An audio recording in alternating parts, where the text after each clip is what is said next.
Bonjour, je m'appelle Nestor Moussambi, je suis fils de la RDC, j'ai fait mes études primaires, secondaires et même mon premier cycle d'études supérieures en RDC à l'Institut du bâtiment et des travaux publics. De là, je suis parti faire des études ailleurs. Entre-temps, j'ai dû travailler à la Régie des voies maritimes.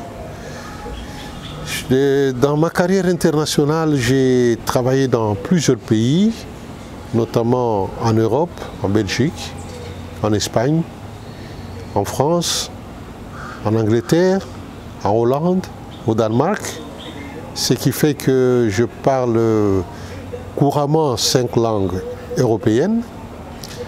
J'ai commencé ma carrière africaine par le Congo, déjà, la RDC, mais le gros de ma carrière internationale en Afrique, je l'ai faite au Nigeria, où j'ai dû suivre et encadrer plusieurs projets portuaires et de voies navigables dans plusieurs États du Nigeria, dont Lagos State, River State, Bayelsa State, Delta State, Abuja, Akwa Ibom State. D'où je prends le Nigeria comme étant un de mes pays, parce que dans ce pays, j'ai aussi maîtrisé le Yoruba et le Igbo. Et actuellement, je suis de retour chez moi, en RDC, où dans quelques mois, je prends ma retraite officielle et je vais vivre ma retraite ici, pas en croisant les bras, mais en me mettant complètement au service du pays, mais dans le domaine agricole. Je vais faire de l'agro-industriel, ou mieux de l'agro-business. Je vous invite à encourager la diaspora qui revient au pays avec un projet, parce que moi, j'ai l'intention de revenir avec un gros projet.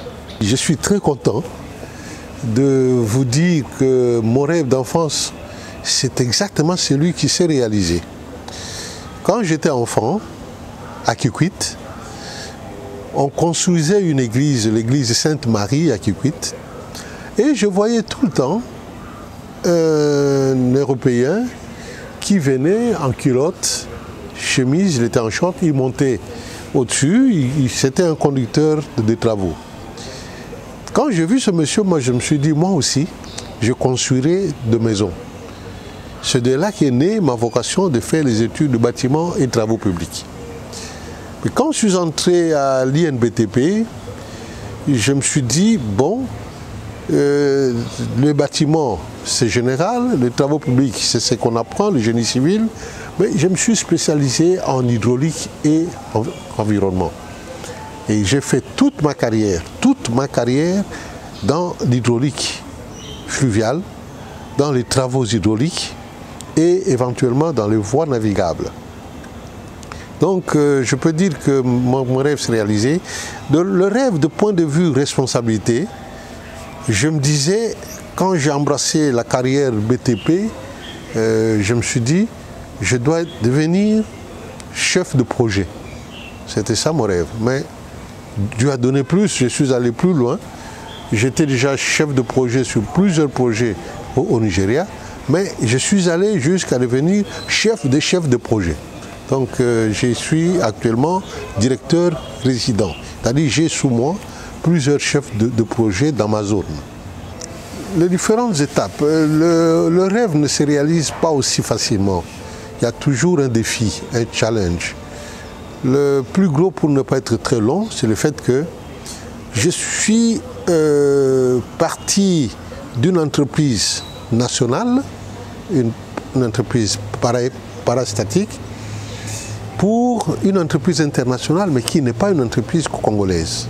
C'était un gros challenge de voir vous qui venez du Zaïre travailler dans une multinationale belge basée au nord de la Belgique, à Anvers, où déjà vous avez un défi de langue. Vous devez apprendre à parler, à travailler en flamand.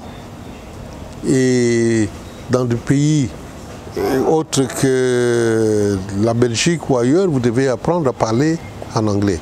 Le plus gros challenge était d'abord de me faire accepter à l'étranger et de me sentir un homme parmi les hommes sans faire la différence de couleur. Ça, c'était un challenge important. Au Nigeria, j'ai vécu le même challenge. J'étais un homme parmi les hommes, j'étais africain parmi les Africains, mais j'étais étranger. Donc il fallait se faire accepter d'abord comme responsable et étranger. Et là, je vais en profiter pour donner le conseil aux jeunes. La meilleure façon de se faire accepter, c'est de bien savoir votre mission et de vous concentrer qu'à votre mission, de ne pas divaguer.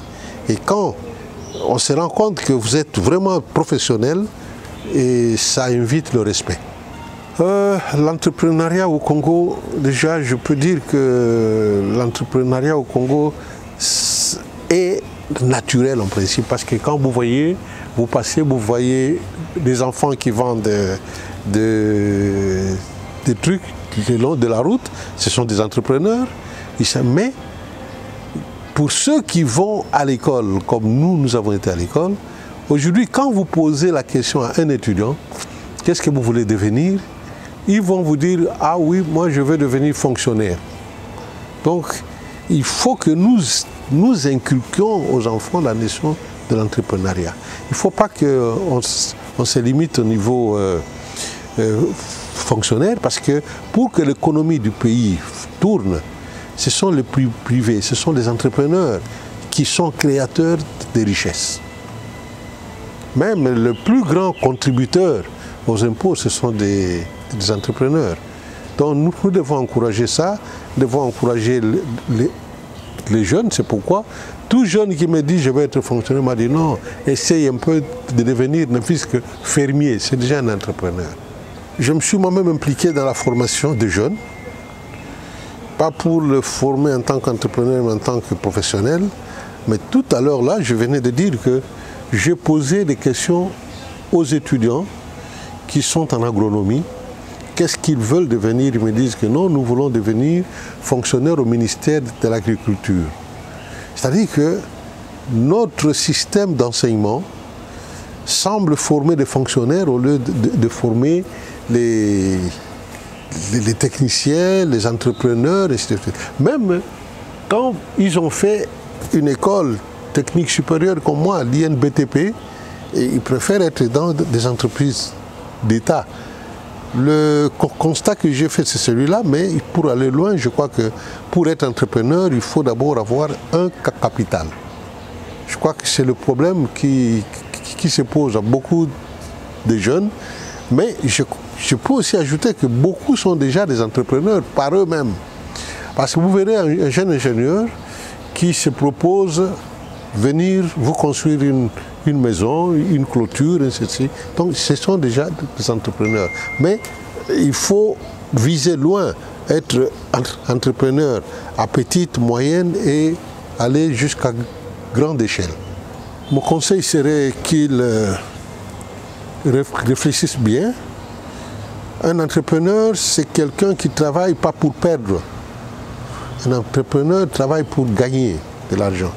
C'est-à-dire qu'ils doivent bien choisir le domaine dans lequel ils veulent entreprendre. Ils doivent, au départ, avoir un capital et avoir les ambitions par rapport au capital. Et ne pas s'arrêter au petit. C'est-à-dire que s'ils commencent avec un budget de 500, il faut qu'ils rêvent tout de suite que mes 500 deviendront 1000 un jour, deviendront 1500, 1200, jusqu'à arriver à 1 million, pourquoi pas. Donc il faut toujours viser loin, que je dirais il faut pousser les limites plus loin, il faut revoir ses ambitions. Par là, il leur faut un plan d'affaires, un business plan, qui n'est pas très ambitieux, mais qui est à la hauteur de ce qu'il peut faire. Donc c'est le conseil que je vais donner, et qui n'hésite pas de demander des conseils aux anciens. Et je crois que les anciens sont toujours disposés, parce que nous en Afrique on dit un ancien est une bibliothèque.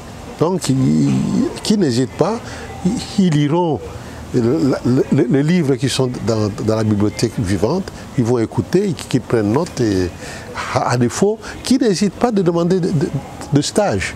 Nous avons des entrepreneurs ici qui sont bien ouverts parce que le cycle biologique fait que nous ne devons pas être là éternellement. Nous passons, les autres viennent.